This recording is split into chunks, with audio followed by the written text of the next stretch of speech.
Oke, di sini ada teman-teman yang menjawab, kita tentukan dulu numbers-nya, gitu ya. Oke, kita tentukan dulu numbers-nya, ada juga yang nentuin dulu strateginya. Nah, jadi kalau saya ibaratkan kayak gini ya, teman-teman. Kalau kita pengen, kita naik mobil gitu ya. Kita tentukan dulu, kita naik mobil, lalu kita mobil itu kita gas dengan kecepatan tertentu, gitu kan. Lalu kita mainkan setir dan segala macam, tapi kita nggak tahu mau kemana gitu.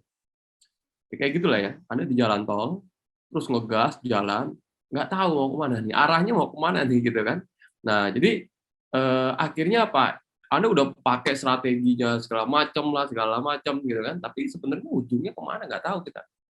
Nah, kalau saya pribadi, saya lebih suka tentukan numbers-nya dulu. Kenapa? Karena numbers itu adalah objektif, ya, di bisnis. Mata uangnya bisnis itu uang, gitu loh. Kalau Anda berbisnis itu uang itu adalah mata uangnya. Gitu. Jadi ujung-ujungnya adalah soal numbers, ya. Jadi kita berjalan numbers. Kita ngomongin revenue, revenue itu ngomongin numbers. Kita ngomongin net income itu numbers. Anda mau ngomongin valuasi, valuasi itu numbers. Jadi semuanya itu harus kita set dulu numbers-nya. Ya, 1 tahun dari sekarang kita pengen punya revenue berapa, kita pengen tumbuhnya berapa, kita pengen punya net income berapa, kita pengen punya EBITDA berapa, posisi cash flow kita harus seperti apa, kita pengen likuiditas kita seperti apa, segala macam. Itu semuanya ngomongin numbers, teman-teman. Oke, jadi biasanya memang kita tentukan dulu yang namanya financial KPI, gitu ya. Baru nanti kita tentukan how to-nya, bagaimana kita achieve angka-angka tersebut. Nah, mengenai how to-nya itu banyak cara, teman-teman. Ya, caranya nanti akan banyak. Oke, dan cara itu Anda bisa belajar. Jadi misalkan untuk bisa mendapatkan achieve revenue sekian gitu ya, apa yang Anda lakukan? Ya terserah Anda mau melakukan apa, Anda bisa belajar gitu kan bagaimana strategi growth strateginya dan segala macam. Nah, itu kira-kira yang kita akan bahas kali ini. Oke, saya coba pengen kenalan dulu gitu ya buat Anda yang udah kenal senang bisa ketemu teman-teman lagi gitu ya di sini. Anda yang belum kenal gitu kan, saya coba kenalkan diri, nama saya Yuzak. Saya aktivitas saya ya atau di personal saya founder di Ilmu Keuangan. Ini adalah sebuah platform edukasi untuk membantu para UKM itu tumbuh gitu kan, dan salah satu barrier to growth-nya UKM adalah financial knowledge gitu kan. Ini data betul-betul saya lihat betul. Nanti saya kasih lihat tahu nih data hasil survei saya. Saya juga co-founder Smart Business Map. Ini adalah sebuah modul kurikulum ya bagaimana mengembangkan bisnis. Saya dengan Pak Budi Isman waktu itu sama-sama yang pertama ya kita nyebarin SBM ini. Lalu juga saya founder Smart Financial Map, ini juga sebuah kurikulum pembelajaran keuangan ya dari A sampai Z. Jadi Anda udah bisa belajar corporate finance gitu ya dalam waktu 2 hari gitu ya. Jadi saya udah merangkum apa-apa aja sih yang penting ya kalau kita belajar business finance. Gitu ya teman-teman ya, itu ada semuanya ada di Smart Financial Map. Jadi Anda bisa ikut, kalau Anda di sini saya tahu ada alumni juga, tapi kalau Anda yang belum ikut silakan Anda coba cek tanggal 21-22 Agustus saya akan adakan secara online ya full day. Saya juga business advisor di beberapa perusahaan gitu ya. Jadi saya memberikan advice terutama untuk perusahaan-perusahaan yang sedang tumbuh ya, sedang growing. Nggak tahu kenapa yang datang ke saya itu justru perusahaan yang lagi tumbuh gitu loh. Kalau yang lagi kurang bagus nggak tahu kenapa nggak nyariin saya gitu kan. Dan kalau saya tanya kenapa gitu kan minta saya lebih banyak karena mereka ini lagi tumbuh, lagi bagus bisnisnya dan mereka takut salah langkah, takut salah ngambil keputusan. Jadi biasanya mereka akan tanya ke saya, keputusan yang diambil itu ada resikonya atau enggak. Nah, ini juga betul, ini based on pengalaman saya dan juga saya ngeliat beberapa bisnis teman-teman. Gini teman-teman, yang namanya bisnis itu kayak kita ngerjain soal ya, kita ngerjain tugas ujian gitu ya, ada 100 soal.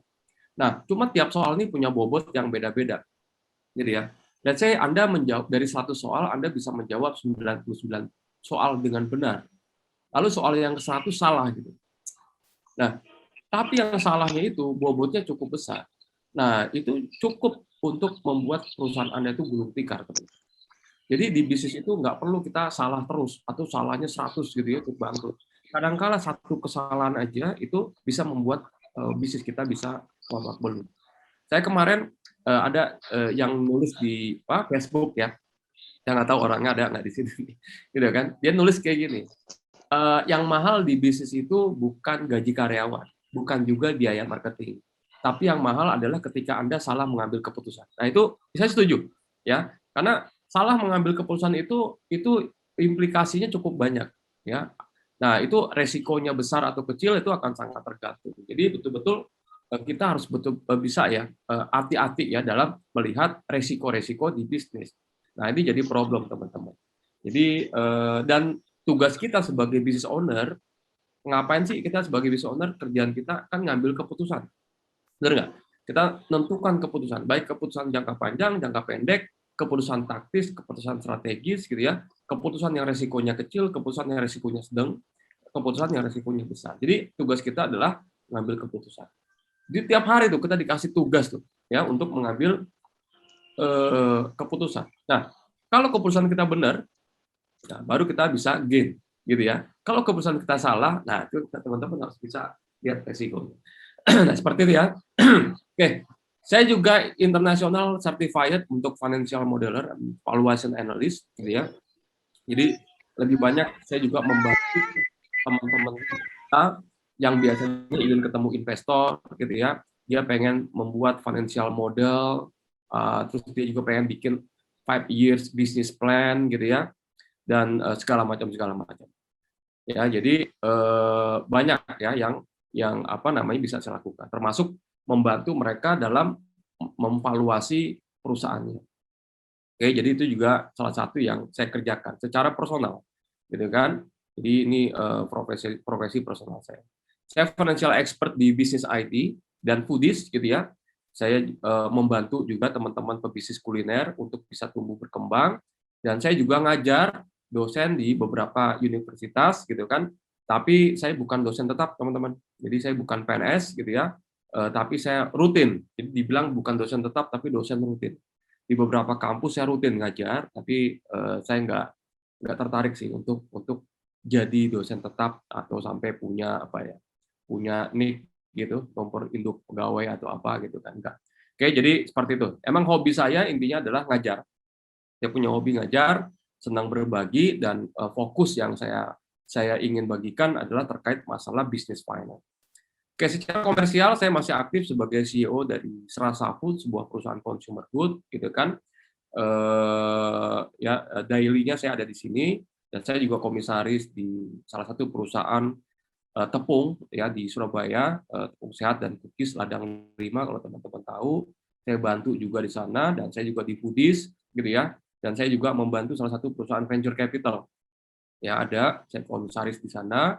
Saya juga di High Five Accelerator, ini adalah akselerator untuk bisnis kuliner, dan di Accelerate juga saya bergabung ini bersama kalau teman-teman kenal dengan Dewa Eka Prayoga, gitu kan. Saya juga ikut membantu juga apa namanya bersama teman-teman. Intinya adalah apapun siapapun yang punya passion untuk mengembangkan bisnis Indonesia, gitu kan, saya siap membantu. Kira-kira itu ya teman-teman. Karena memang itu keinginan saya. Hampir kegiatan saya di 10 tahun terakhir tuh urusannya adalah tentang bantu small and medium business, gitu ya, baik dari sisi akselerasinya dan segala macam.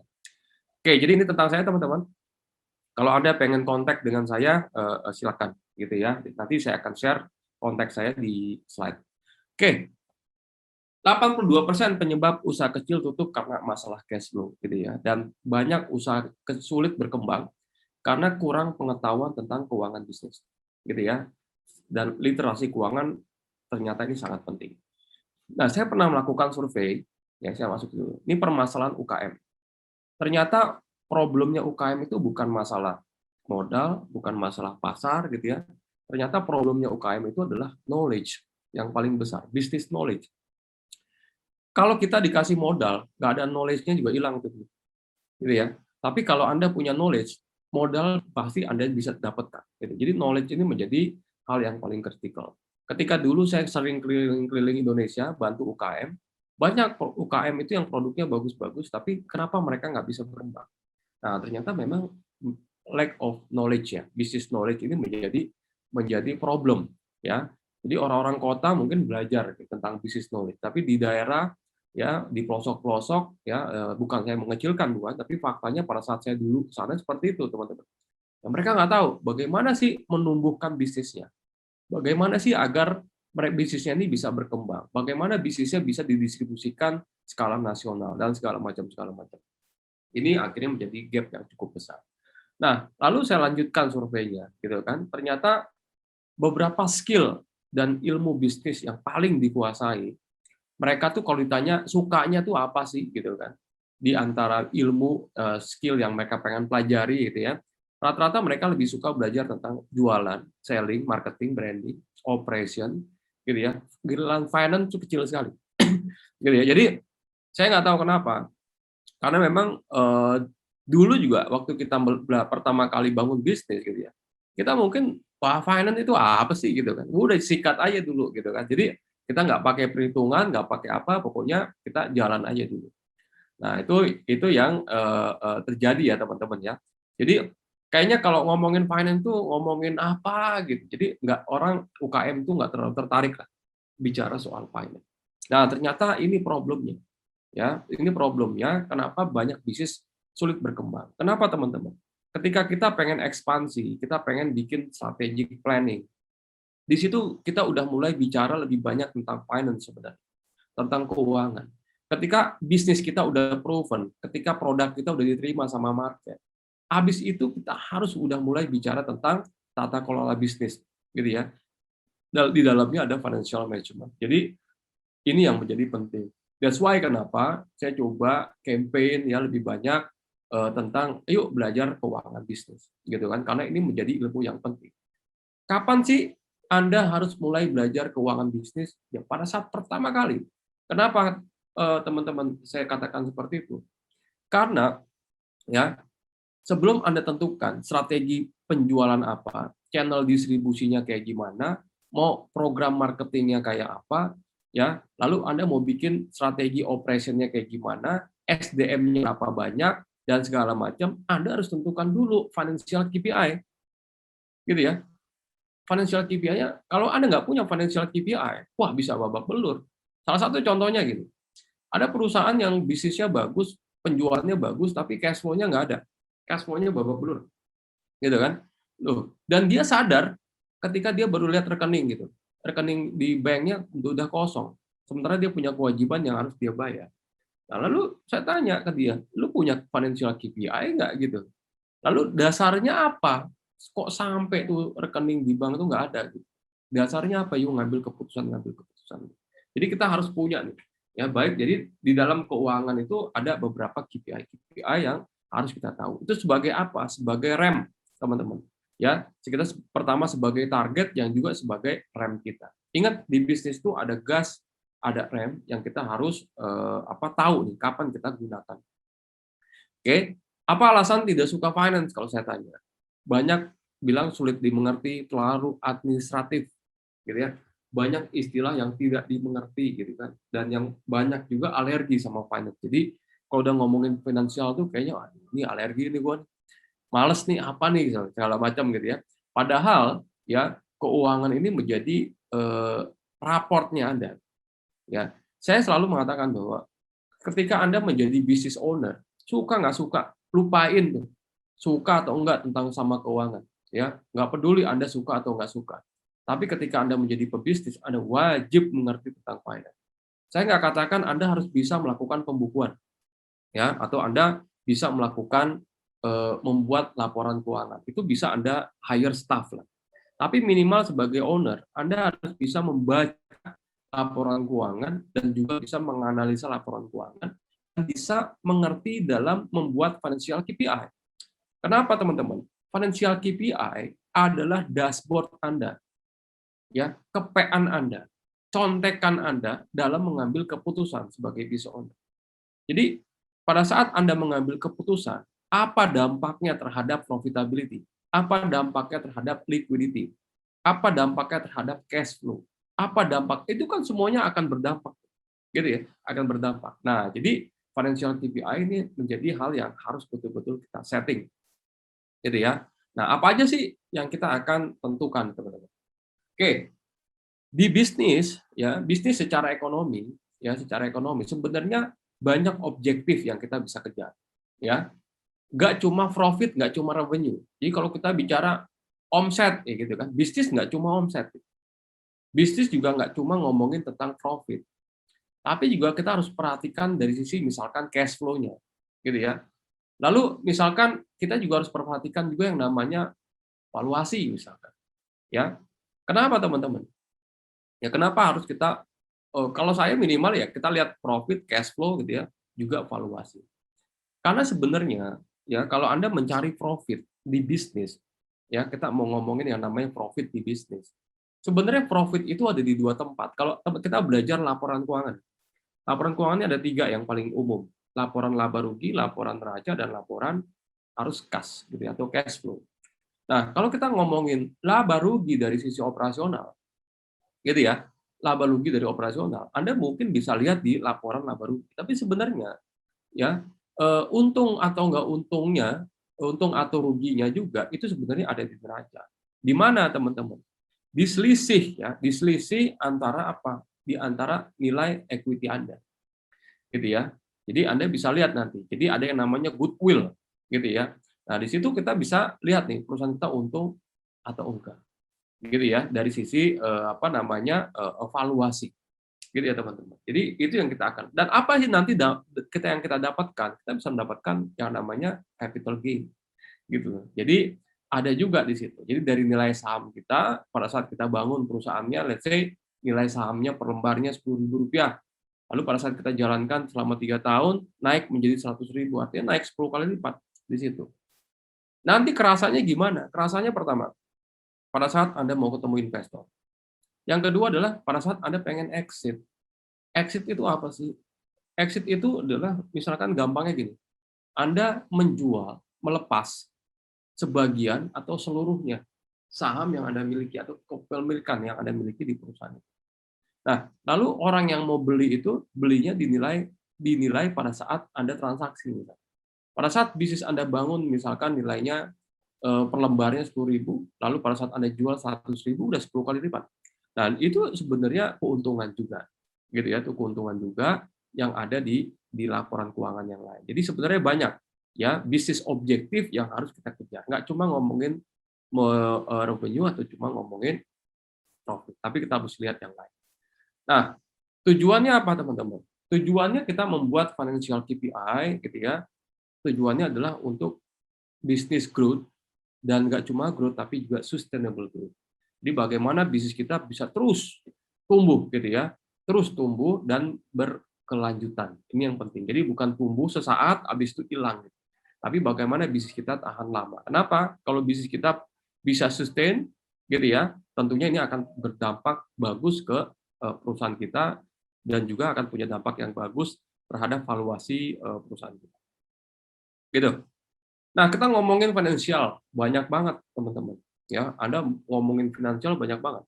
Kita bisa ngomongin proyeksi apa nih, proyeksi keuangan, visibility, valuasi, credit analysis dan segala macam. Kalau kita belajar corporate finance banyak banget, gitu ya. Tapi ada beberapa yang penting-penting yang Anda harus ketahui gitu, tentang keuangan. Ya, minimal konsepnya, lalu Anda apa namanya, juga harus paham tentang batasan-batasan yang harus Anda jaga nanti di keuangan. Tapi mungkin hari ini saya nggak akan bahas semuanya, gitu ya. Kalau Anda mau belajar semuanya ini ada di workshop saya di Smart Financial Map. Silakan Anda ikut, gitu ya. Dan infonya sih dari admin, slotnya udah keisi sampai 75%. Padahal workshopnya masih bulan depan. Jadi teman-teman silakan aja cek apa namanya, ambil slotnya. Oke, kita masuk ya teman-teman. Saya selalu nanya ya sebelum saya ngajar tuh saya selalu nanya gitu kan. Bagaimana bisnis Anda saat ini? Jadi di kondisi pandemik saat ini saya pengen tahu nih gimana keadaan bisnis Anda saat ini? Menurut Anda gitu ya. Apakah baik-baik aja gitu ya ataukah justru lagi nggak bagus gitu ya ataukah biasa-biasa aja? Kayak gimana teman-teman? Tolong dong kasih info ke saya. Ini Ali belum apa-apa udah kayak ditampar. Aduh, belum lah. Prasetyo, betul ya. Sometimes great CEO come from great CFO. Oke. Otak kanan, otak kiri ya. Generalis. Oke. Jonathan Jong, sedikit menurun. Wah, PPKM ya Pak ya. Meningkat. Wow, luar biasa ya. Kok bisa ya? Meningkat ya? Elhana ya. Oh, meningkat. Oke. Lingkaran merah. Ini oke. Masih hijau revenue-nya gitu kan. Profitnya gimana tuh? Kuning, hijau. Oh, medical nih udah ada medical, udah pasti hijau nih. Kesehatan lagi naik daun ya. Hijau, alhamdulillah. Oke, alhamdulillah meningkat setiap bulan, alhamdulillah. Tetap semangat, tetap optimis. Ini ada kata yang disembunyikan dari Ali. Oke, kuning ke hijau. Oke, penurunan tapi masih positif cash flow. Itu penting itu. Terus juga turun, kayak lingkaran merah. Bisnis kontraktor, oh iya ya, kontraktor lagi kurang bagus ya. Merah hitam, zona hitam. Ngeri. Saya masih dapatkan penghasilan yang stabil, alhamdulillah. Menurun, menuju rebound. Oke. Profit bagus, tapi lagi krisis cash flow nih. Tagih. Gitu. Biasanya piutang tuh. Jualan mainan edukasi dan buku anak. Oh, oke. Oke, masih on track. Ya, Mbak Asi emang masih on track. Dia ekspansi terus. Oke, teman-teman. Thank you ya informasinya ya. Alhamdulillah hari ini sepertinya banyak yang hijau gitu kan. Dan nanti saya akan coba sesuaikan. Oke, teman-teman. Saya akan ada beberapa financial KPI yang nanti saya akan sharing ke Anda. Tapi sekarang saya coba sharing dulu tentang yang paling penting. Ya, yang paling penting pertama adalah profitability, yang kedua cash flow. Ya, kita harus jaga nih. Nah, kondisi perusahaan ya ada 4 tipe lah kalau saya bilang. Ada perusahaan yang profit dan cash flow-nya juga positif. Ya, ada juga perusahaan yang cash flow-nya positif tapi dia rugi, dia loss. Ada perusahaan yang profit tapi cash flow-nya negatif. Ya, ada perusahaan yang udah rugi, uangnya juga nggak ada. Nah, ini ngeri nih. Gitu kan nomor 4 nih. Oke, nah kalau bisnis Anda bisa lihat nih, perusahaan Anda saat ini kayak gimana? Profit dan positif cash flow, maka di sini saat yang tepat Anda untuk jalankan running program-program jangka panjang. Gitu ya. Jadi yang kedua kalau Anda di dalam nomor 2 berarti positif cash flow tapi Anda loss, ya. Saya sarankan Anda coba lihat apakah loss-nya ini Anda udah ketahui atau Anda memang bikin planning untuk loss. Ya ada loh perusahaan yang memplanning rugi, gitu ya.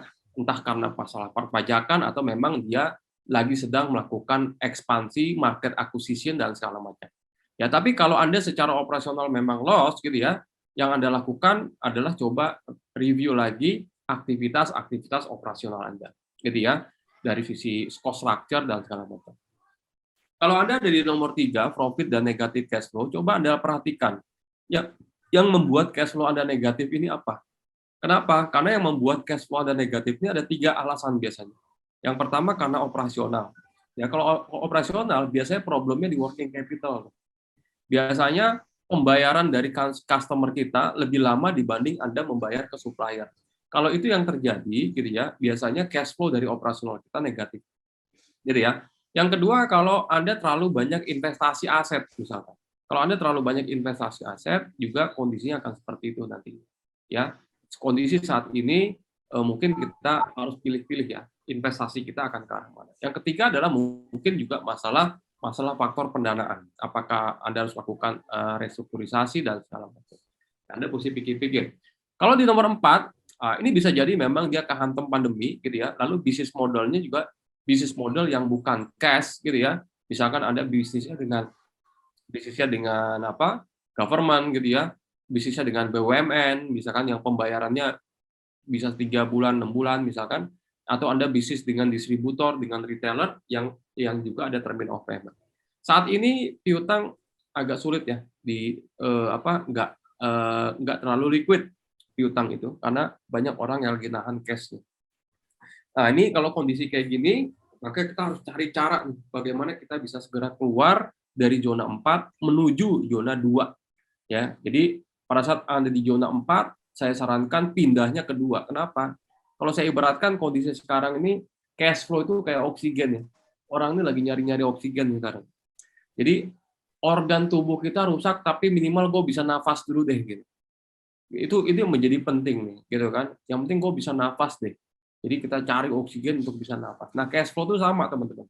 Ini nafas kita. Gitu. Kalau cash flow-nya udah mulai berantakan, waduh, perusahaan Anda profit kayak perusahaan SDM Anda bagus kayak tetap aja itu semuanya akan jadi masalah.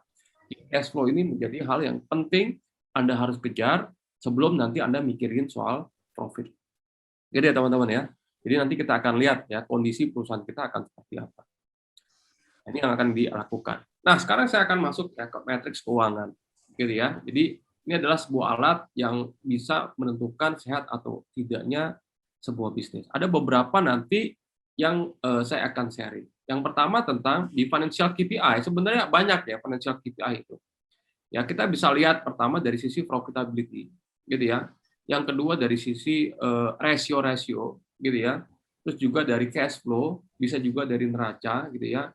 Ini kita bisa akan lihat. Ya, di neraca kita bisa lihat dari liquidity ratio, solvency ratio, gitu kan. Apa itu nanti saya akan share. Ya, profitability ratio, gitu kan. Terus cash flow, free cash flow, segala macam. Nah, ini kita akan coba, saya akan sharing bertahap. Yang pertama adalah tentang profitability. Ya.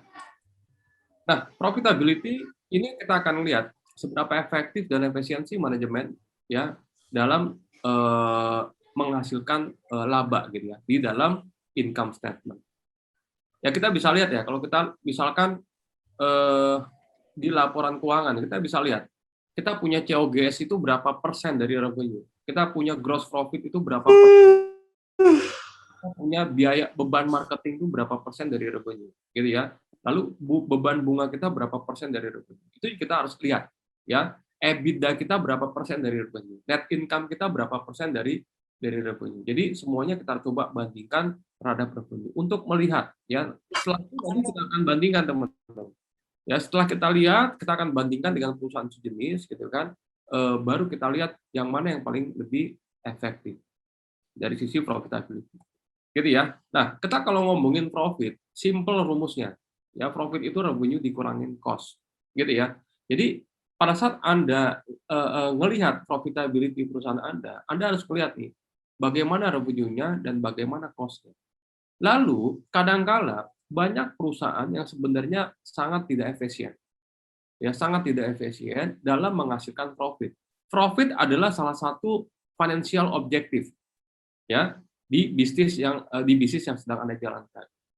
Tapi menuju profit, kadangkala mereka itu tidak efektif dan tidak efisien. Gitu ya, tidak efektif dan tidak efisien untuk mendapatkan profit. Saya kasih contoh tadi teman-teman.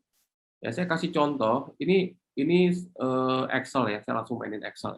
Nah, jadi kadangkala orang tuh menuju profit itu kadangkala strateginya tuh ruwet gitu kalau menurut saya ya. Kok ruwet banget gitu. Jadi itu yang membuat banyak perusahaan akhirnya nggak efektif. Saya kasih contoh, nah ini biasanya saya suka sharing ini. Oke teman-teman, saya mau ceritakan tentang Excel ini ya. Ini Excel ini, berapa kali Excel ini saya kasih. Dan ini sebenarnya real case, ya, real case.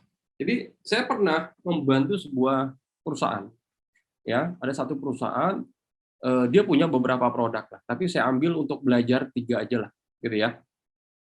3 produk. Nah, di 3 produk ini dia perusahaan ini punya 3 produk. Produk A, B, dan C. Produk A harganya 26.000, produk B 31, produk C 7.000. HPP-nya sekian, cost per unit, profitnya sekian, margin per produknya ini. Data ini kita udah punya. Lalu perusahaan ini punya data penjualan volume, ya. Volume penjualannya produk A terjual 7.000, produk B terjual 15.000, produk C terjual 10.000. Total unit ya atau piece yang terjual 32.000. Lalu price-nya ini tadi ya saya ambil copy dari sini price-nya. Nah, baru ini HPP-nya atau cost per unit. Nah, kalau kita udah dapat informasi harga dan quantity, berarti kita udah bisa menghitung revenue. Nah, baru kita hitung revenue di sini ya. Ini revenue, kita hitung. Revenue itu rumusnya kan P dikali Q ya. P itu price, Q itu quantity. Jadi P dikali Q sama dengan revenue. Nah, produk A berkontribusi terhadap revenue 182 juta, produk B 472, produk C 70. Total perusahaan ini revenue-nya 725 juta. Lalu kita hitung HPP. HPP itu rumusnya adalah unit sold, berarti unit yang terjual dikali sama cost per unit. Itu rumusnya COGS. Nah, jadi kita akan hitung nih. Produk A HPP-nya 78 juta gitu ya. Produk B 297, produk C 31. Total COGS-nya 407 juta. Nah, kalau teman-teman kita udah dapat data revenue dan data COGS, maka kita udah bisa menghitung laba kotor, betul ya? Nah, kenapa? Karena laba kotor rumusnya adalah revenue dikurangin COGS. Jadi laba kotor revenue-nya 725, laba kotor 407, COGS-nya 407, maka laba kotornya 317. Nah, ini kondisinya perusahaan ini gitu ya. Lalu setelah ini kita akan hitung ya yang namanya profitability-nya. Kita hitung ternyata di sini COGS-nya 56% dan gross margin-nya 40%. 44%. Nah, lalu saya tanya ke orang ini gitu. Saya tanya ke orang ini, kenapa COGS-nya 56%? Lalu dia bilang kayak gini, udah dari sononya, Pak, gitu. Udah dari sononya. Ini bisnis udah bertahun-tahun memang HPP-nya di angka segitu. Saya bilang, oh ya. Lalu ada nggak upaya perusahaan untuk mengecilkan COGS? Wah, kita nggak berani, Pak, main-main ke bahan baku, kita nggak main kayak gini ya. Jadi dia selalu bilang, oh enggak, saya nggak minta Anda mainin bahan baku, gitu kan. Jadi setelah saya lakukan analisa, gitu kan, saya nggak minta mainin bahan baku, tapi pernah nggak mikirin kita untuk ngejulin COGS? Kenapa? Kalau COGS itu, kenapa saya dikatakan Anda harus ngecilin COGS? Kenapa? Karena perusahaan Anda butuh gross margin yang besar, ya. Karena perusahaannya ini B2C, branded product, gitu ya. Kalau produk Anda branded product, Anda kan perlu senjata banyak ya. Teman-teman gini, informasi gross margin, ya berapa persen laba kotor yang Anda dapatkan, itu akan berpengaruh terhadap kemampuan Anda berperang di lapangan. Karena kalau Anda mau menggunakan senjata marketingnya A, B, C, Anda harus pastikan Anda punya laba kotor. Ya, laba kotor ini mengindikasikan seberapa mampu perusahaan itu bisa bersaing nanti. Kalau perusahaan Anda branded product, branded company, Anda punya banyak kompetitor. Ya, salah satu caranya untuk bisa lawan kompetitor adalah dengan apa? Ya, misalkan dengan marketing campaign dan segala macam. Dan itu semua ya diambil dari apa? Dari laba kotor. Jadi kalau laba kotornya tinggal 10%, nggak akan bisa bersaing Anda, teman-teman. Ya, Anda nggak bisa bersaing. Habis sudah. Belum bayar gaji karyawan, belum apa lagi dan segala macam. Bisa jadi Anda rugi. Makanya saya katakan ke orang ini, jadi saya bilang ke ownernya, saya nggak mau, saya maunya gross marginnya 50. Ya, saya maunya gross marginnya 50. Kenapa saya ngomong, saya lebih galak dari yang punya kan teman-teman. Dia yang punya sih kan, saya bilang nggak mau, gue maunya 50, nggak mau 44. Gimana caranya? Kita cari tahu gitu kan. Kita cari pikirin gimana caranya gross margin 50. Kenapa? Karena lu perlu banyak anggaran, lu perlu banyak senjata buat berperang, gitu. Wah, gimana caranya, Pak ya? Gimana caranya? Gitu segala macam. Ya udah kita cari cara. Nah, oke. Nah, akhirnya kebanyakan dari kita pada saat mereka mau ngejar yang namanya margin, mereka di sini mulai nggak efektif dan nggak efisien, gitu ya. Mulai nih pikirin. Kenapa? Saya kasih contoh ya. Kalau saya ngambil keputusan, teman-teman, kalau kita ngambil keputusan, saya selalu ya menggunakan misalkan ini action-nya ya, inisiatif. Oke, ini inisiatifnya, ini opportunity, ini risk-nya. Lalu apa mitigasi? Sekarang saya tanya misalkan, kalau Anda pengen naikin gross income atau ngecilin COGS, ada beberapa strategi. Strategi yang pertama misalkan, bisa nggak naikin harga? Bisa nggak teman-teman? Kita untuk naikin gross margin dengan cara naikin harga. Oke, bisa nggak kita untuk ngecilin COGS? Oke, untuk ngecilin COGS, ya kita turunkan HPP. Karena rumusnya profit kan gitu aja ya. Naikin revenue, turunkan HPP, turunkan harga. Oke, tadi ada yang bilang tuh, naikin harga gitu ya, bisa, Tapi ada resikonya ya, volume turun. Teman-teman, banyak bisnis yang dia itu untuk naikin profitability, dia dengan cara naikin harga. Nggak ada yang salah, gitu ya, nggak ada yang salah. Tapi Anda pastikan itu harus dilakukan dengan analisa yang tepat dan akurat, gitu ya. Kenapa teman-teman? Karena bisa dilihat kenaikan harga itu indikator berhasil atau enggaknya adalah volume. Kalau volumenya naik, ya pada saat harga itu dinaikkan, gitu ya, maka kemungkinan market masih nerima, gitu loh, masih nerima dengan kenaikan harga itu. Tapi kalau volumenya turun, berarti mulai market udah mulai ngambek-ngambek. Nah itu punya problem yang besar nanti di masa yang akan datang. Oke, naikin harga bisa, ya opportunity-nya apa? Profit naik ya, tapi volumenya bisa turun. Turunkan HPP, bisa nggak kita naikin dapetin gross margin 50% dengan cara nurunin cost per unit atau HPP? Mungkin nggak teman-teman kita lakukan itu? Ya turunkan harga, resikonya volume turun. Oke, market share berkurang ya. Apa boleh coba naikin harga, resiko setelah volume turun, balikin harga awal. Itu bahaya Pak Jonathan, bahaya. Jangan. Jadi nanti keburu, nanti konsumen tuh langsung punya image. Jadi image kita itu langsung berubah sama konsumen. Wah, kok jadi mahal. Gitu ya. Itu agak sangat resiko. Jadi naikin harga boleh, tapi dengan research.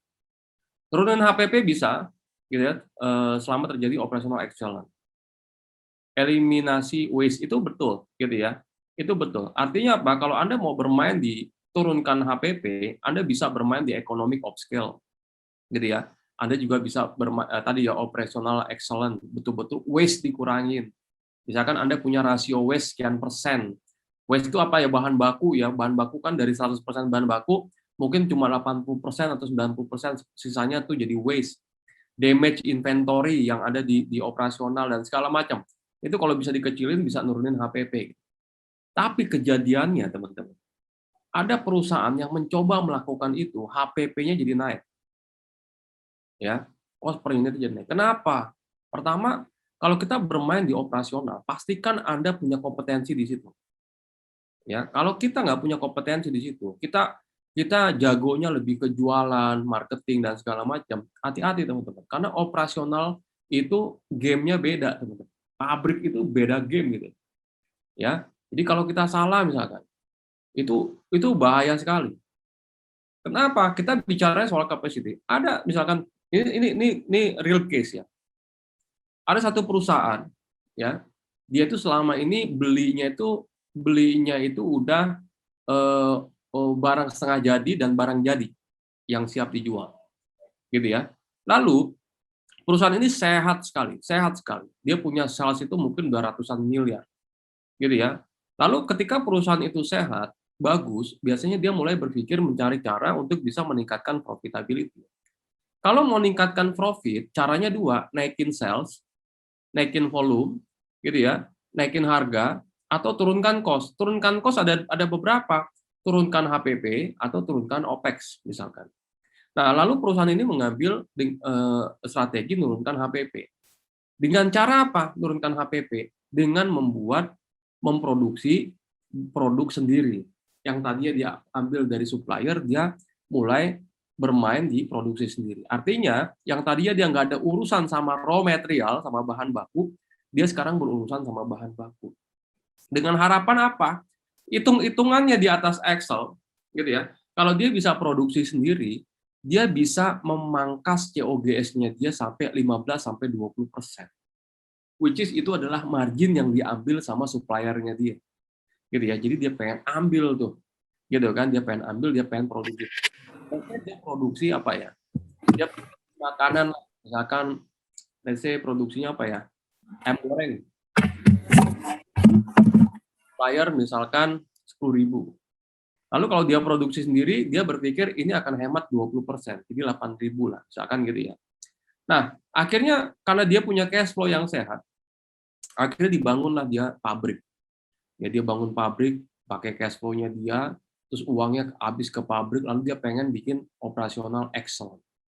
Gitu ya, dia mulai deh dia beli mesin yang terbaik, dia beli ini yang terbaik, di segala macam, dia nggak menghitung ada depresiasi di situ. Dan ingat teman-teman, yang namanya pabrik gitu ya, kita harus menghitung yang namanya output. Kalau kita punya satu target cost per unit di angka tertentu, maka Anda harus hitung output berapa. Nah, begitu dia udah investasi, nggak taunya harga ayamnya yang tadinya dia beli dari supplier 10.000, begitu dia produksi sendiri jadi 12.000, gitu kan? Nah, ini kejadian. Alih-alih pengen nurunin HPP, kok malah naik HPP. Kenapa? Karena di operasional itu Anda harus hitung output. Yang tadi harga cost per unit 8.000 itu hanya bisa dicapai kalau Anda bisa produksi sekian 100.000 unit misalkan gitu. Ternyata kapasitas dia ya baru kepake 50% dan akan mencapai cost per unit yang dia harapkan kalau kapasitasnya bisa masuk ke 90%. Artinya kan dia harus ningkatin sales 40% lagi. Ningkatin sales 40% nggak bisa dalam waktu sekejap, teman-teman. Nggak gampang. Akhirnya apa? Mulai panik. Profit turun. Begitu profit turun, gara-gara kapasitas produksi itu gitu, ya nggak capai. Akhirnya dia mulai tuh, mulai apa ya? Tanda kutip tuh dia udah mulai jual murah gitu. Artinya dia harus ngejar volume. Ngejar volume, caranya yang paling gampang adalah diskon. Cara yang kedua adalah ngejar volume apa? Kasih TOP. Kalau Anda kerjasama dengan distributor, kasih termin of payment. Nah, begitu kita udah lakukan itu semua, ya teman-teman ya, udah lakukan itu semua, profit makin turun lagi gitu. Makin turun lagi. Tapi cost per unit dapat. Waduh, cost per unit dapat gitu kan, tapi profit turun karena di diskon, dan diskon itu kan nggak sustain. Ya diskon itu kan sementara. Kalau Anda diskon terus nggak sustain tuh. Nah, akhirnya apa? Mulai babak belur bisnis secara jangka panjang. Jadi menurut saya ini juga harus perlu kehati-hatian ya dalam Anda misalkan turunin HP. Nah, ada risiko. Risiko yang lain adalah kualitas. Anda mau neken-neken supplier bahan bakunya dimurah-murahin, kualitasnya bisa jadi turun. Kalau kualitas turun, ya apa dampaknya? Dampaknya konsumen kabur. Nah, kaburnya ke kompetitor lebih bahaya. Nah, itu ya teman-teman ya. Nah, intinya adalah saya pada saat itu saya bilang ke dia, gue nggak mau traging, ini nggak mau nih, karena menurut saya ini ada risiko. Bisnis gini teman-teman, buat saya ya, ini pandangan saya pribadi. Bedanya bisnis dengan investasi, investor apa sih? Kalau investasi itu kan hukumnya gini ya, high risk, high return, low risk, low return. Medium risk, medium return. Kalau di bisnis, dan Anda sebagai pengelolanya, kita harus mencari cara bagaimana kita mendapatkan high return dengan low risk. Kenapa? Ada yang ngerjain bisnisnya gitu. Cari dong cara, gimana caranya kita low risk, low effort, bisa dapatkan high return. Ya, kenapa? Kita yang ngelola, kita yang mengendalikan bisnis ini. Jadi itu yang tertanam di dalam mindset saya. Nah, kalau kita ngelihat dari strategi ini, saya suruh orang itu untuk ningkatin gross margin sampai 50, gitu ya. Saya nggak mau cara ini nggak mau saya lakukan. Wah, gimana Pak caranya Pak? Oke, saya bilang, gimana caranya Anda nggak naikin harga, Anda nggak turunkan HPP, gitu ya, Anda nggak naikin volume, bisa nggak? Naikin volume mungkin bisa, gitu ya. Tapi di sini dia high effort. Naikin volume itu nambah effort teman-teman, marketing. Jadi nggak gampang naikin volume itu. Anda harus lakukan user acquisition, market acquisition, gitu ya, dan segala macam. Nah, saya nggak mau nih 3 strategi ini dijalankan. Nah, terus gimana lagi caranya? Saya nggak mau nambahin effort, saya nggak mau turunkan HPP, saya nggak mau naikin harga, gitu ya. Tapi saya pengen gross margin dari 50. Gitu. Apa yang kita lakukan, teman-teman? Ada yang bisa kasih saya apa? Bisa bantu saya? Oke, saya coba simpel aja ya teman-teman ya, langsung percepat aja. Saya tanya ke dia, you pada saat bikin produk ini dan tentukan harga ini, you lihat nggak sih ini untuk apa gitu. Jadi kalau kita bikin produk itu tujuan finansialnya apa gitu. Itu yang kadang-kala kita suka nggak mikirin gitu ya. Nah, ini ya, ini betul ya jawabannya ya. Jual lebih banyak produk yang high margin. Ketika kita tahu ada produk A yang high margin, kenapa ini nggak difokuskan? Pada saat you bikin produk A, ini tujuan finansialnya apa? Oke, sekarang bagaimana caranya? Kita tanpa melakukan ketiga strategi tadi, tanpa nambahin effort, tanpa turunkan HPP, kita bisa dapat 50%. Sekarang kita balik. Kalau kita ngelihat sales quantity-nya, di sini produk B 15.000, padahal dia punya margin cuma 37.000, 37%. Sementara produk A yang 57% margin, dijualnya cuma 7.000. Kenapa ini terjadi gitu? Nah, akhirnya saya bilang, bisa nggak kita rubah strateginya? Ini yang 7.000 misalkan, ini yang 15.000. Total quantity yang terjual sama, 32.000. Ya, artinya effortnya sama nih. Ya, effortnya sama. Lalu apa yang terjadi terhadap margin? 50. Ini yang saya pengen. Jadi ketika dia punya margin 50, you bisa bersaing. You masih punya dapat EBITDA yang positif, masih punya net income yang positif. Lalu akhirnya orang itu bilang, oh iya Pak, nggak kepikiran. Loh, ini kenapa produk ini ada? Lalu gimana caranya bikin ini yang 15.000, bukan yang ini yang 15.000 piece? Gitu kan? Ya tentunya kita ada strategi untuk naikin volume ya. Ini kalau kita udah jadikan ini sebagai KPI, financial KPI, gitu ya, maka kita tinggal turun ke kemana? Turun ke SDM Anda, ke salesman contohnya. Jadikan produk A ini produk mandatory.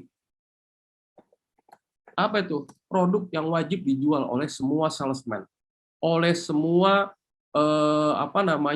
semua jaringan distribusi. Contohnya kita punya salesman, targetnya satu salesman 1 miliar misalnya. Dia achieve omsetnya 1 miliar, tapi dia nggak jual produk A, gugur. Jadi jadikan produk A itu menjadi mandatory, wajib dijual, must sell item, must sell list, ya, dan kasih minimum berapa terjualnya. Kadangkala salesman kita dia sukanya menjual produk yang gampang-gampang kan gitu ya, yang susah-susah dia nggak mau jual. Tapi kalau kita jadikan itu sebagai mandatory product, ya, kalau lu boleh jual yang lain dan lu boleh achieve omset lu, tapi kalau lu nggak jualin produk A, maka yang lain nggak ada artinya. Jadi mereka bagaimana membuat tim, ya, baik dari sisi channel distribution, ya, terus juga baik dari sisi marketing program, fokus produk dan segala macam, produk A ini bisa dijual. Kenapa? Karena produk A itu punya kontribusi margin lumayan gitu loh. Yang kalau kita fokuskan tim kita, program kita, bisnis strategi kita ke situ, maka kita bisa dapat 50%. Lagi-lagi kenapa saya katakan harus 50%? Karena bisnis Anda butuh senjata yang banyak untuk bisa dapetin market. Kalau cuma 4-4 kurang, saya bilang gitu. Nah, akhirnya begitu dicoba ya seperti ini, naik penjualan produk aja.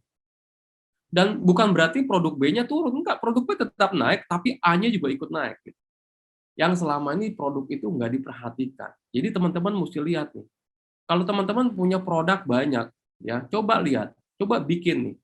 Ya simple lah, punya kolom-kolom seperti ini pakai Excel aja. Produk mana sih yang punya margin paling besar, yang mana yang paling kecil, Anda ranking.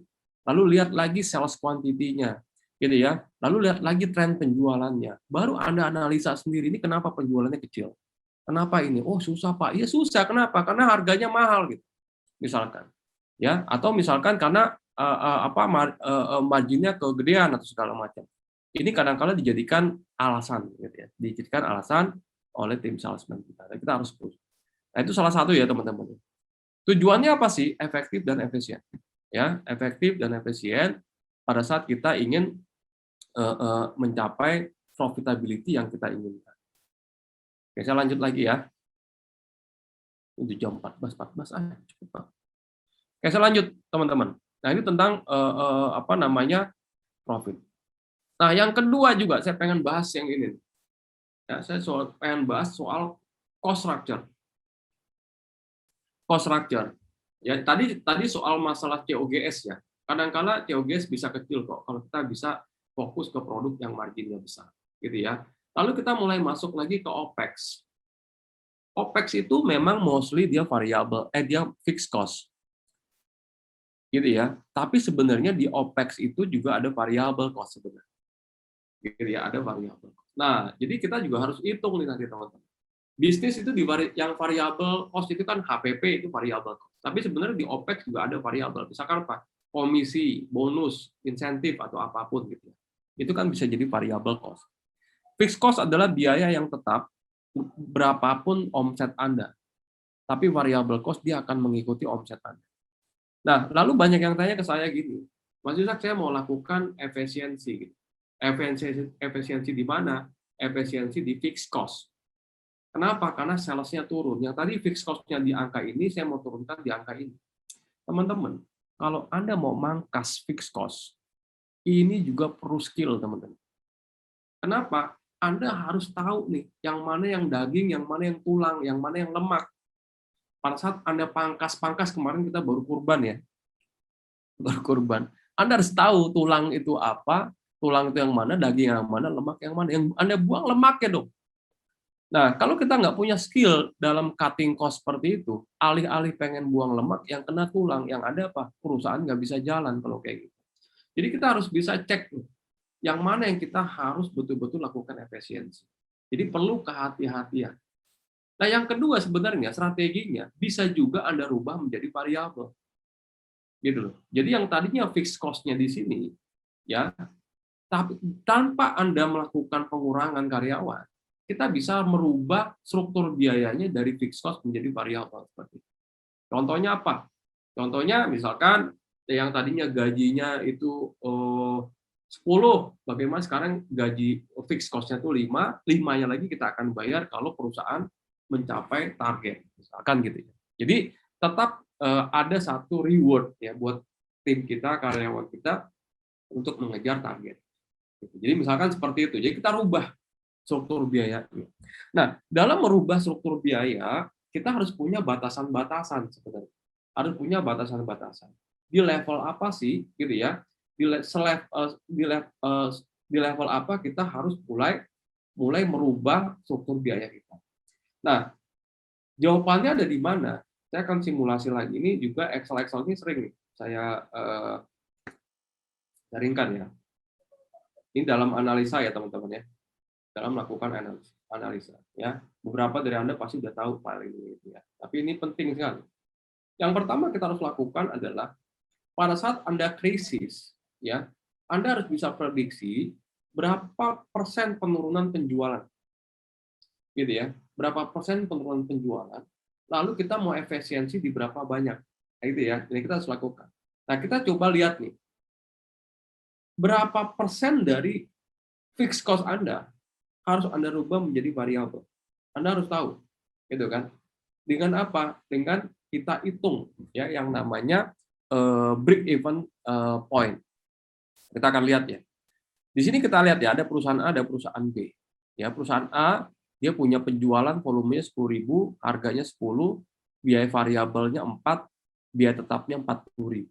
Di sini perusahaan B volume penjualannya 10.000, harganya 10, biaya variabelnya 6, ya, fixed cost-nya 20. Kita hitung mana yang lebih bagus. Kita hitung revenue. Revenue sama dengan P dikali Q ya, volume dikali harga. Lalu biaya variabel adalah volume dikali biaya variabel. Baru sini nih, kotor ini dikurang ini. Biaya tetap sama dengan ini.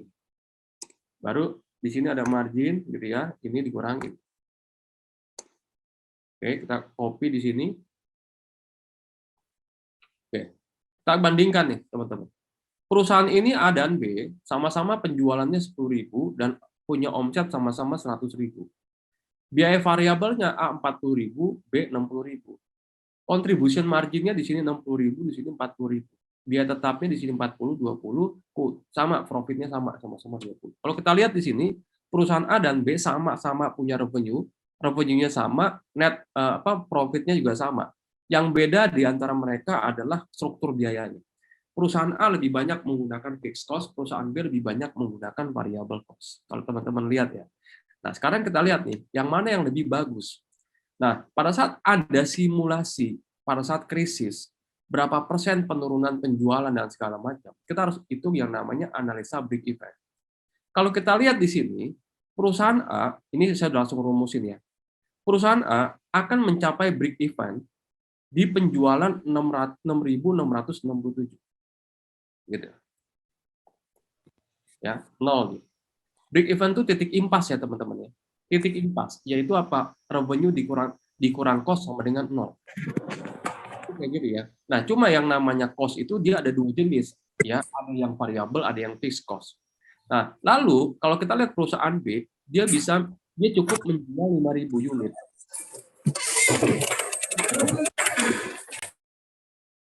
Oke, bisa diperhatikan teman-teman. Nah, kalau dilihat dari sini ya, yang mana yang paling bagus struktur biayanya, A atau B? Oke, B ya, semuanya bilang bagus B. Oke, saya setuju sama Anda, B lebih bagus. Kenapa? B punya effort lebih kecil dibanding A. Pada saat krisis, gitu ya, tentu B lebih kuat nih bisnisnya dibanding A. A ini pasti mulai pusing nih ownernya. Nah, lalu misalkan Anda bisa simulasi teman-teman. Sales Anda itu kan berarti kan minimal tuh di 5.000 atau di 667. Pada saat penurunan penjualannya sampai di level apa? Untuk bisa Anda adjust nanti fixed cost-nya gitu. Ya, berapa persen yang Anda rubah menjadi variabel. Jadi bisa aja nanti di situasi krisis, perusahaan A akhirnya merubah ya struktur biayanya dari fix menjadi variabel. Nah, bisa juga perusahaan B dia merubah variabel cost menjadi fixed cost. Jadi kalau pada saat kondisi krisis B lebih bagus, tapi apakah dari keseluruhan apa namanya model ini B lebih bagus? Jawabannya belum tentu. Kalau kita lihat di situasi normal ya, saya coba analisa menggunakan sensitivity analysis. Kalau kita adu di sini labanya perusahaan A dan B, kita akan adu dengan volume penjualan dengan rumus table seperti ini. Kalau mereka penjualannya nol, artinya misalkan lagi pandemi ya, perusahaan A rugi 40.000, B ruginya cuma 20. Di sini yang bagus B, kalau penjualannya nol. Kalau penjualannya 5.000, A rugi 10.000, B udah impas, udah BEP. Di sini bagusan B. Kalau mereka menjualnya sama-sama 10.000, A untung 20, B juga untung 20. Disinilah persamaan dari mereka. Kalau mereka menjual 15.000, A untungnya 50, B untungnya cuma 40. Di sini lebih bagus A. Ya. Kalau mereka menjual 20.000, di sini A 80.000 untungnya, B untungnya cuma 60.000. Di sini bagus A. Nah, artinya apa? Nggak ada yang lebih bagus antara variabel dengan fixed cost. Ya, Anda harus bisa lebih fleksibel di dalam menentukan struktur biaya, teman-teman. Apa penentunya? Penentu adalah volume. Omset turun kan karena volume turun kan, betul nggak? Karena volume Anda turun. Anda harus lihat volumenya untuk bisa merubah, meng-adjust gitu kan struktur biaya di perusahaan Anda. Kalau misalkan bisnis Anda penjualannya udah di atas angka break even dan tren pertumbuhannya juga terus naik, maka sebaiknya juga Anda mulai rubah yang tadinya Anda lebih banyak variabel, mulai rubah lebih banyak fixed cost. Kalau Anda lihat Indofood apa segala macam itu fixed cost semua. Kenapa? Fixed cost prinsipnya adalah berapapun revenue-nya, ya, berapapun revenue-nya, cost-nya segitu. Nah, jadi kalau misalkan mereka menggunakan fixed cost dan revenue-nya terus naik, cost-nya akan terus flat seperti ini, maka margin dia makin besar. Sementara kalau dia menggunakan variabel, dia akan ikut terus gitu loh. Jadi revenue naik, cost ikut naik dan segala. Jadi di situasi krisis saya lebih suka menggunakan variabel. Tapi kalau bisnis Anda udah mature, lagi bagus-bagusnya, mungkin bisa Anda pikirkan untuk merubah variabel menjadi fixed. Nah, itu salah satu strateginya. Nah, ini menjadi apa ya? Prinsip ya pada saat kita mau misalkan rubah struktur biaya atau melakukan efisiensi biaya. Ini dasarnya aja. Gitu ya. Selanjutnya apalagi yang harus Anda analisa gitu kan. Lihat tren.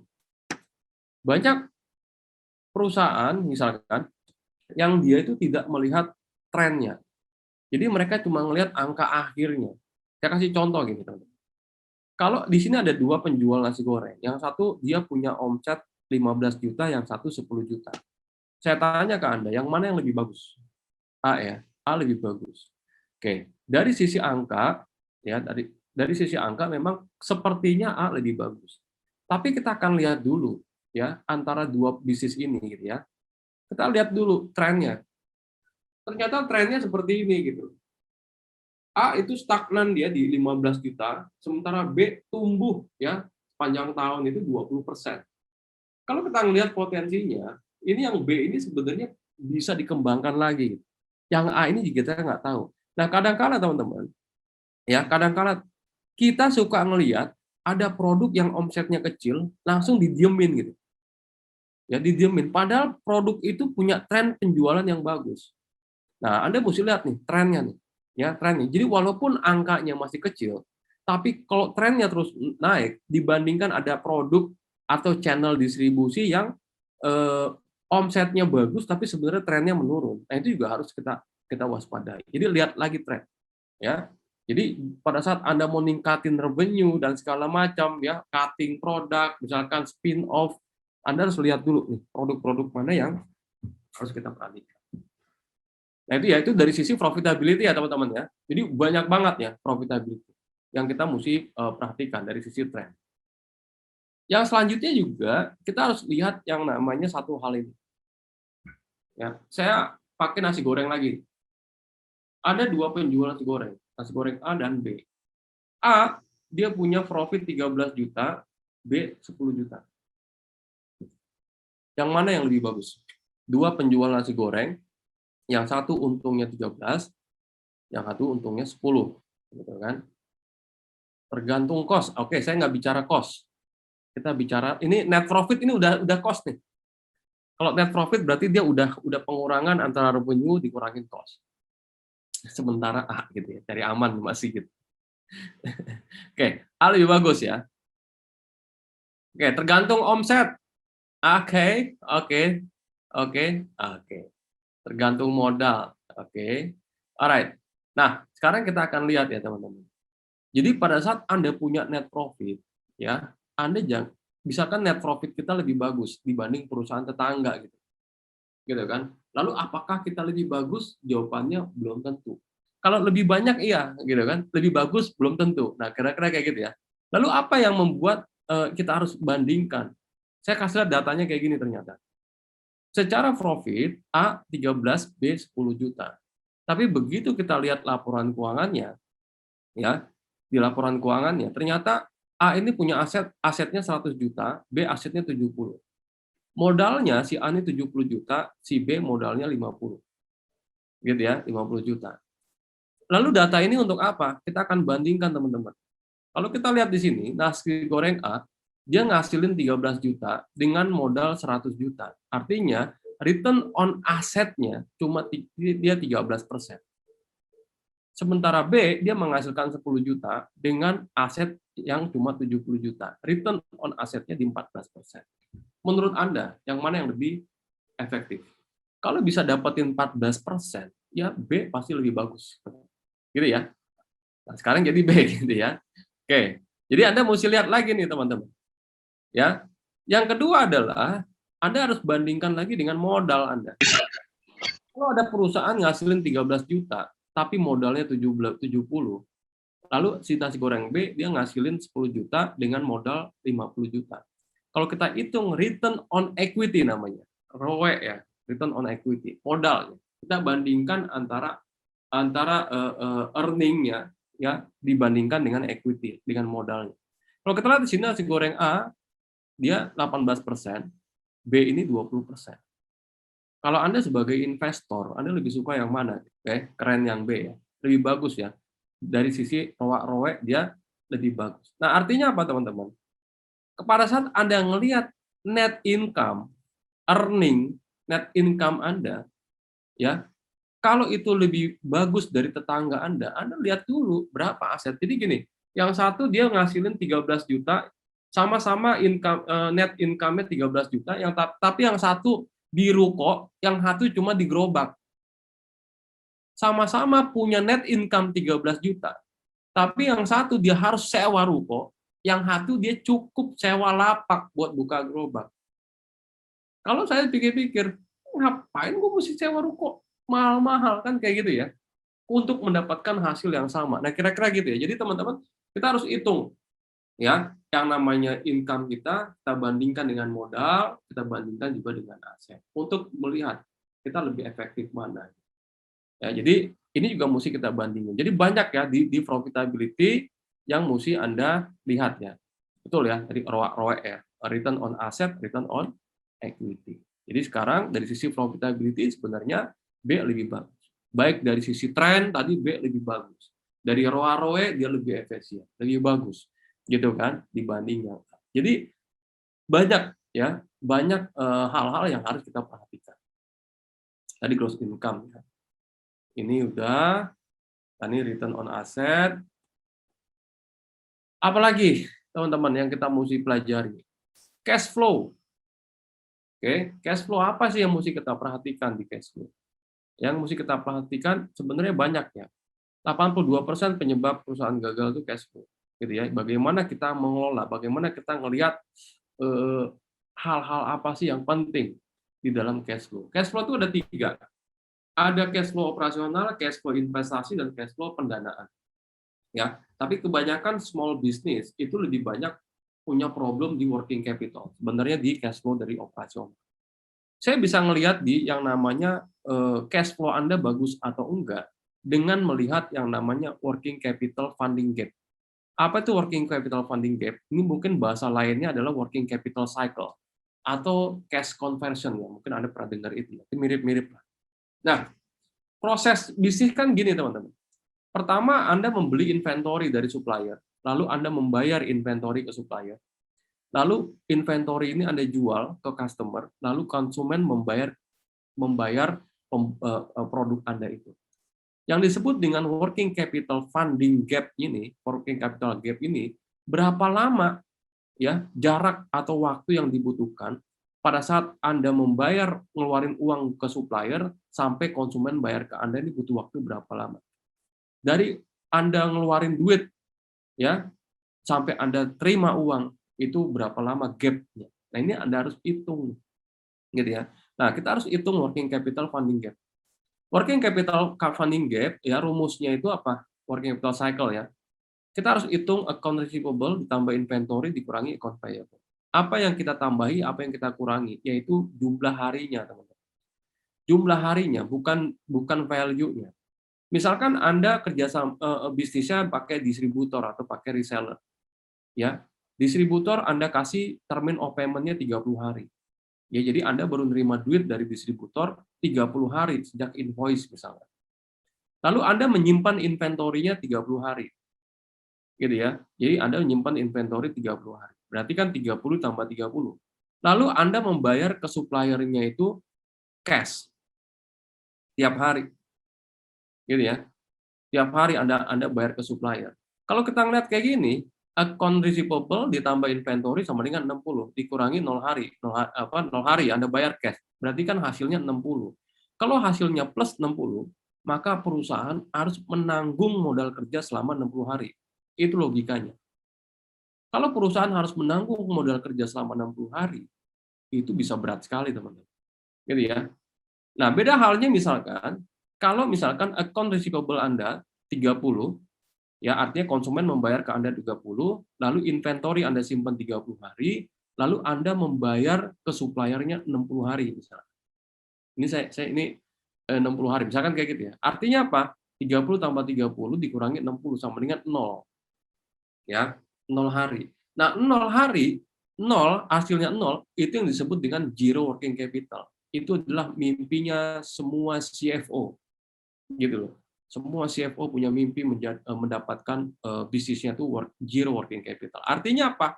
Mereka nggak punya modal kerja. Kenapa? Karena modal kerjanya dibiayai oleh supplier.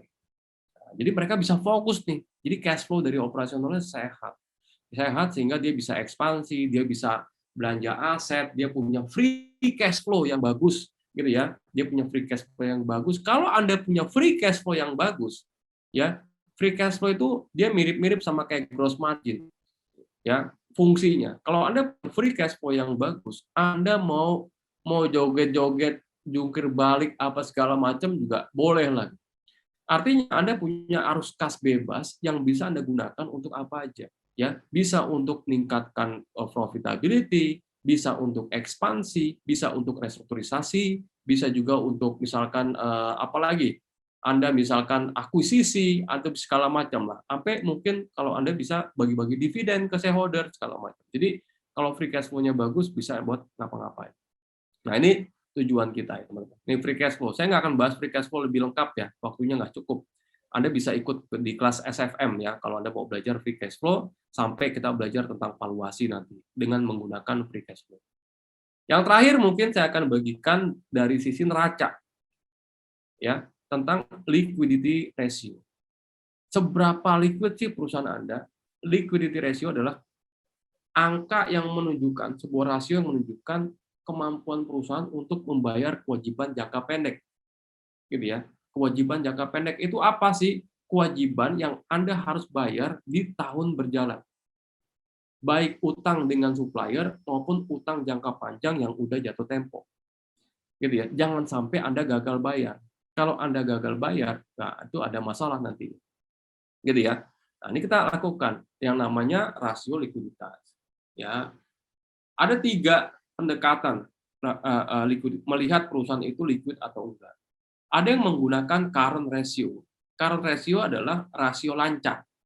Ya, rasio lancar yaitu apa sih? Dia perusahaan membandingkan aset lancar dibagi dengan kewajiban lancar. Apa aja aset lancar? Aset lancar itu ada uang cash, ada piutang, ada inventory, kira-kira gitu ya. Lalu dia bandingkan dengan kewajiban lancar. Kewajiban lancar itu apa aja biasanya isinya? Isinya adalah misalkan hutang ke supplier, hutang jangka panjang yang jatuh tempo, kewajiban-kewajiban ke konsumen yang harus Anda penuhi, ya.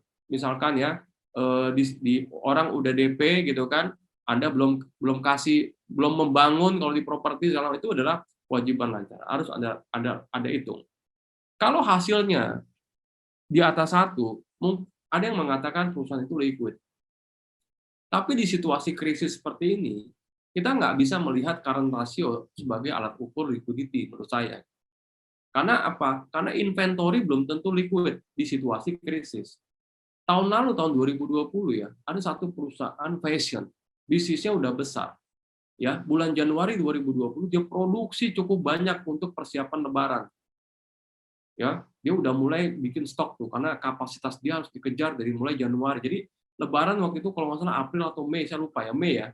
Dia udah produksi dari Januari. Maretnya COVID gitu kan, itu stok numpuk banget dan susah banget dilikuidasi. Ya, jadi ada satu orang yang mengatakan bahwa inventory itu belum tentu liquid.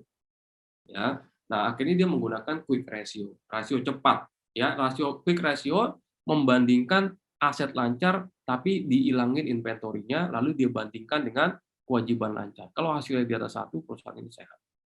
Nah, ada orang yang sangat konservatif mengatakan, loh, nggak cuma inventory yang susah dilikuidasi, gitu ya, tapi piutang juga kalau lagi krisis itu susah dilikuidasi. Karena susah nagih utang gitu kan, kata dia gitu kan. Jadi perusahaan itu liquid atau enggak, ya kita bandingkan dari sisi cash ratio. Artinya, kita cuma melihat uang cash yang kita pegang, lalu uang cash kita cukup nggak nih untuk membayar kewajiban jangka pendek kita. Kalau hasilnya di atas 1, maka perusahaan itu liquid. Saya nggak tahu perusahaan Anda menggunakan pendekatan yang mana yang paling cocok. Apakah current ratio, quick ratio, atau cash ratio. Gitu ya. Kalau saya biasanya nggak terlalu konservatif, juga nggak terlalu seperti ini. Saya lebih suka pakai quick, gitu kan. Quick ratio kalau lagi. Tapi kadang-kadang juga saya menggunakan cash ratio yang saya ukur. Nah, ini ada KPI-nya, teman-teman. Saya bisa ngeset nih, yang namanya cash ratio tuh harus di angka sekian. Jadi pada saat pengambilan keputusan, itu kita harus betul-betul jaga cash ratio. Ya, di beberapa perusahaan saya katakan ke manajer keuangan dan segala macam, saya nggak mau ya cash ratio-nya tuh laporannya tuh harus minimal di angka 1 atau minimal 0,9. Artinya kita masih punya cadangan piutang, gitu ya, cadangan piutang. Jadi cash ratio-nya boleh di bawah 1, gitu ya, tapi jangan jauh-jauh dari angka 1. Quick ratio-nya harus tembus ke angka 1,9 misalnya. Itu atau 2. Nah, itu kita jaga betul. Ya, current ratio saya nggak lihat sama sekali. Karena apa? Bias kalau current ratio. Jadi tergantung dari KPI perusahaan Anda. Gitu ya teman-teman ya. Nah, itu beberapa ya yang kita bisa lihat dari sisi bisnis KPI atau financial KPI, metrics-metrics yang harus kita pelajari. Tapi sebenarnya banyak ya yang bisa kita pelajari. Kita bisa melihat banyak sekali analisa-analisa keuangan, metrik keuangan yang bisa didapatkan. Kalau Anda mau belajar lebih dalam, ya saya ada workshop tanggal 21-22 Agustus online Zoom Smart Financial Map batch ke-11. Udah lebih dari 600 ya orang yang ikut kelas ini gitu kan, dan saya akan adakan online. Apa namanya? Hari ini dari admin dapat info hari ini harganya masih harga early bird 2,5 juta gitu ya dari harga normal. Silakan teman-teman, dan slot terbatas sekarang udah keisi sekitar 70%. Ya, sampai minggu depan masih di 2,5 kalau nggak salah. Jadi silakan Anda cek di www.smart financial map untuk ngamanin slot Anda, kalau Anda yang belum pernah ikut. Kalau Anda yang pernah ikut mau riset juga boleh, gitu ya, untuk refresh. Di sini saya akan sharing dari mulai bagaimana membaca laporan keuangan, bagaimana menganalisa laporan keuangan, bagaimana menentukan business decision making, ya, strategi-strateginya apa aja, sampai kita menghitung kebutuhan funding, kebutuhan pendanaan, apakah kita mau pakai hutang ataukah pakai investor, sampai menghitung nilai perusahaan. Jadi 2 hari ini full kita belajar. Jadi MBA Finance kita bereskan 2 hari. Silakan kalau teman-teman mau ambil slot ini. Itu mungkin yang bisa saya sampaikan ya untuk materi hari ini. Silakan kalau Anda ada yang ingin ditanyakan, kita bisa diskusi. Berarti aset kali modal kali profit. Ya dibandingin aja. Ya profitnya tuh. Jadi gini, kalau kita misalkan bisa dapetin untung 100 juta hanya dengan apa? Kita misalkan pakai jualan di tenda misalkan, gitu ya. Kenapa kita mesti jualan di tempat yang mewah? Jadi kita harus lihat. Oke teman-teman, ada yang ingin didiskusikan? Anda kalau mau buka mic juga silakan, gitu ya. Atau Anda pengen tambahin apa yang saya sampaikan hari ini? Silakan. Ada Satyo Putro, apa kabar? Tanya, dalam menentukan harga, lebih efektif menentukan dulu harga berapa margin, baru HPP. Nah, ini ada dua pendekatan. Ada dua pendekatan.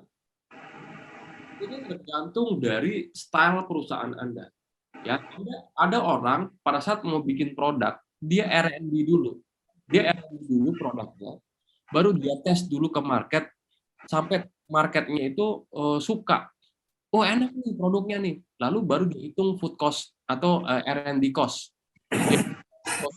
baru nanti dia tentukan harga jual. Begitu dia tentukan harga jualnya, konsumennya kabur, kayak gitu ya, konsumennya kabur. Nah kenapa? Oh kayak kemahalan. Jadi produk itu emang enak, gitu ya. Tapi begitu ditentukan harga jualnya, oh ini nggak masuk. Artinya apa? Price value-nya nggak cocok. Teman-teman, yang ribet itu nentuin harga itu adalah kita bikin konsumen itu ngerasa pas antara harga dengan value-nya. Itu yang agak lama prosesnya. Makanya kita lakukan market research dan segala macam.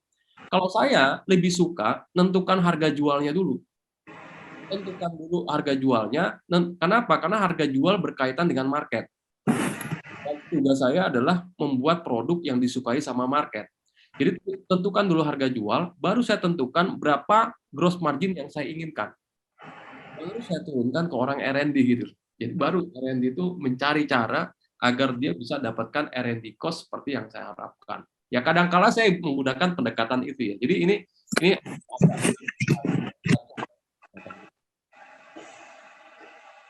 gitu ya. Oke.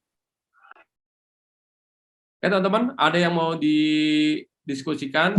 Silakan. Langsung oleh Coach ya. Boleh.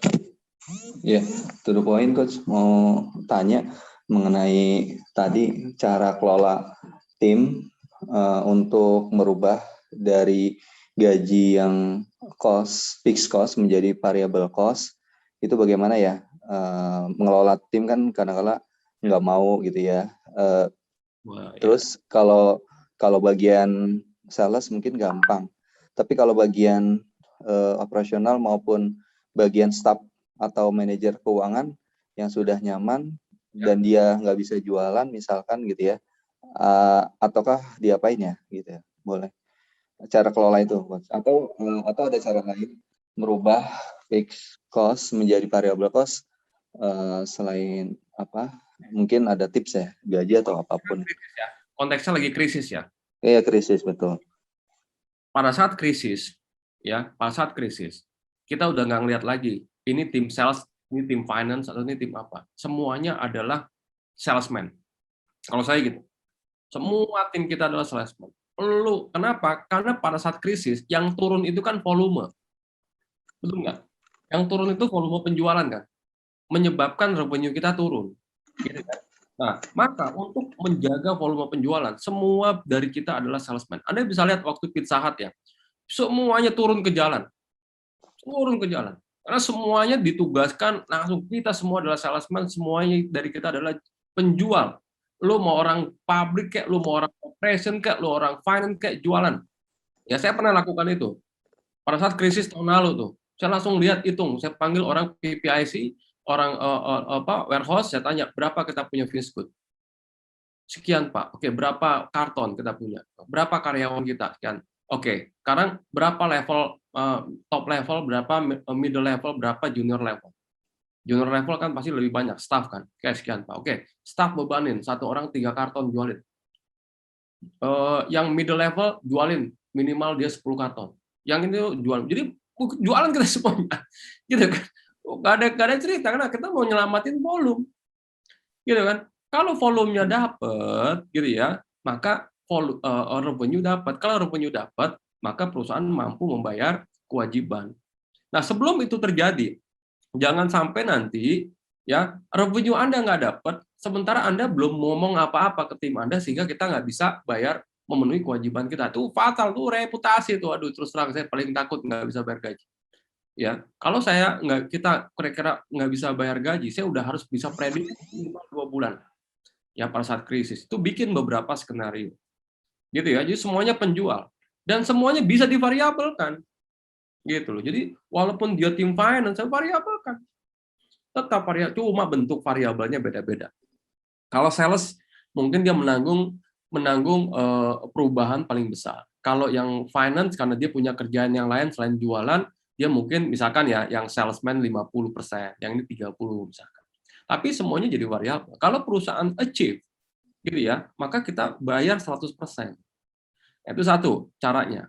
Yang kedua adalah komunikasi. Di pada saat krisis, teman-teman, bukan cuma skenario yang kita bikin, tapi komunikasi kita ke tim kita. Ini menjadi penting, kritikal.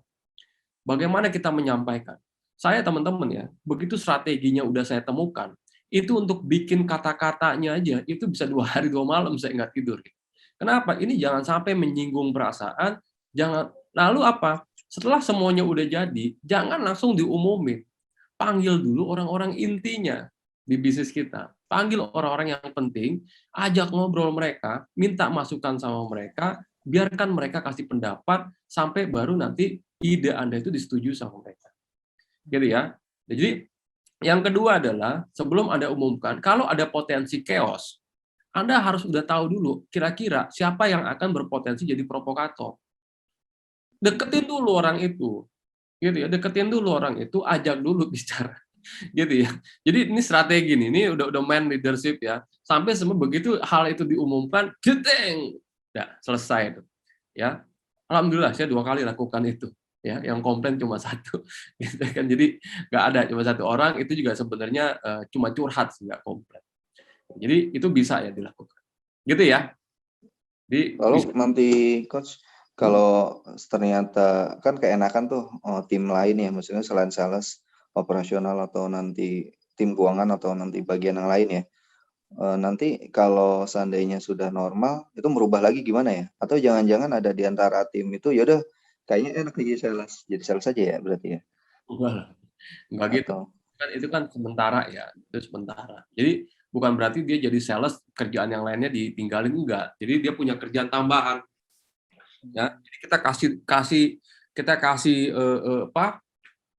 bicara sama mereka bahwa kita harus kerja keras, teman-teman. Di situasi krisis ini kita cuma satu katakan, kerja keras.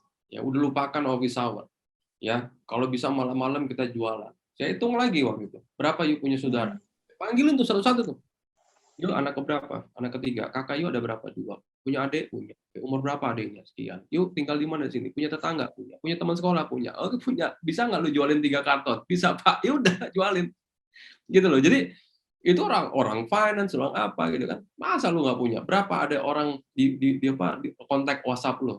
Lu punya Instagram followernya berapa? Lu punya sekolah itu saya tanya itu. Artinya sebenarnya ada cara gitu. Ya, ada cara. Tugas kita membuat mereka mau ya lakukan itu secara ikhlas gitu ya. Dan kita juga kasih reward kalau memang achieve gitu kan, gua akan bayar 100%. Tapi kalau nggak achieve, sorry to say gitu kan. Nah, lalu bagaimana Anda menentukan 70%, 50%, 30% pakai break even analysis. Jadi saya udah ngamanin nih. Kalau sales saya turun 30%, gitu ya, salah 30%, maka fixed cost-nya harusnya di angka sekian. Nah, kalau fixed cost-nya yang sekarang ini lebih tinggi, ya dari penurunannya itu, maka saya harus rubah penurunannya itu menjadi variabel. Nah, itu sih, itu analisanya. Baru kita bicara. Habis itu ya normal lagi sih. Oke, novel Riri, cicilan bank itu untuk modal kerja masuk ke CO? Nggak masuk, Jo. Cicilan bank itu nggak masuk. Ya, cicilan di dalam laba rugi itu, ya, yang dicatat sebagai biaya itu hanya bunganya. Ya, hanya bunganya aja. Kalau cicilannya, ya, cicilannya itu nanti tercatatnya di neraca. Jadi cicilan bank tidak berpengaruh terhadap gross margin, ya, tidak berpengaruh dan tidak dimasukkan ke dalam perhitungan COGS. Ya, itu very basic. Bagus pertanyaannya, but very basic. Gitu ya. Betul, Willy, Pak Willy, apa kabar Pak? Itu ilmu lapangan itu, betul, itu ilmu lapangan. Itu nggak ada rumusnya itu. Jadi langsung pendekatannya itu orang ke orang. Gitu. Oke, teman-teman, ada lagi yang ingin didiskusikan? Atau Anda mau sharing sesuai di luar topik ini juga silakan. Kita masih ada waktu. Saya coba panggil di sini ada Bang Ali. Bang Ali, gimana Bang Ali? Gimana kondisi propertian? Kondisi propertian ya masih stabil nih Gus, penjualan aman ya. Oke, stabil ya. Itu di kelas apa ya? Maksudnya menengah, atas atau bawah? Menengah Gus, di sekitar 500 juta. Menengah nih punya uang teman-teman.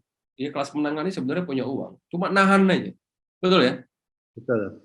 Cuma nahan aja. Jadi kita harus mencari cara untuk membuat uang mereka keluar. Gitu. Kalau enggak ekonomi diem. Indonesia ini populasinya banyak kelas menengah. Kalau mereka nahan uang, mati ekonomi kita. Jadi harus distimulus, ya. Misalkan apa? Mereka beli mobil lah, beli inilah, biar uang mereka keluar. Yang bikin krisis ini kan karena menengah ini nahan uang. Bukan uangnya nggak ada, uangnya ada, cuma ditahan semua. Jadi harus diputer. Gitu ya. Oke, thank you, thank you. Siap. Oke, teman-teman, yang lain? Oke, kalau nggak ada, thank you, gitu ya, udah join, gitu ya. Kita akan tutup dengan foto-foto, gitu ya. Nanti silakan teman-teman buka kameranya. Kita akan tutup sesi ini dengan foto bareng. Oke, kita akan foto ya. Saya hitung sampai 3, 1, 2, 3. Slide berikutnya. 1, 2, 3. Oke. Oke, saat berikutnya 1, 2, 3. Oke, teman-teman, terima kasih udah join gitu ya. Kalau Anda mau ketemu dengan saya di SFM, silakan. Ini ada Bang Ali juga mau riset, silakan gitu kan. Kita tunggu. Ini banyak materi baru di SFM kali ini gitu ya. Jadi saya coba selesaikan 2 hari itu kita bisa belajar A sampai Z business finance. Ya, karena finance penting sekali, Anda harus tahu prinsip-prinsip dalam menjalankan bisnis. Bagaimana menentukan financial KPI, itu akan ada tuh Lalu kita bikin financial KPI 5 tahun ke depan. Ya, kita bikin 5 tahun ke depan, kita bikin 5 years projection, ya, financial projection 5 tahun kita akan tarik sehingga teman-teman tahu arah bisnis kita mau dibawa kemana, kita perlu pendanaan berapa, perlu karyawan berapa, marketing programnya apa, profitnya berapa, gitu ya. Itu semuanya lengkap 2 hari. Silakan teman-teman ambil slotnya, gitu ya, supaya Anda kebagian, gitu kan, di batch yang ke-11 ini. Ya, silakan daftar di www.smartfinancialmap.com. Anda bisa isi form, bisa juga langsung komunikasi dengan CS-nya sana. Oke, thank you teman-teman. Hari ini kita udah selesai, gitu ya. Sampai ketemu di webinar series minggu depan. Itu minggu depan insya Allah materinya nih daging, gitu kan. Saya akan ajak kolaborasi teman-teman saya. Saya akan bahas tentang bisnis valuasi, gitu kan. Bagaimana kita menghitung nilai perusahaan, menghitung nilai brand, dan segala macam. Saya jamin free Juminar minggu depan itu nggak ada lah di tempat yang lain, gitu ya. Saya akan bagikan ke Anda, kalau mau ikut silakan minggu depan. Gitu ya, selama PPKM, insya Allah saya komitmen untuk berbagi ilmu ya di tiap hari Sabtu. Thank you teman-teman, terima kasih udah join, gitu ya. Sehat-sehat selalu, sampai ketemu. Assalamualaikum warahmatullahi wabarakatuh.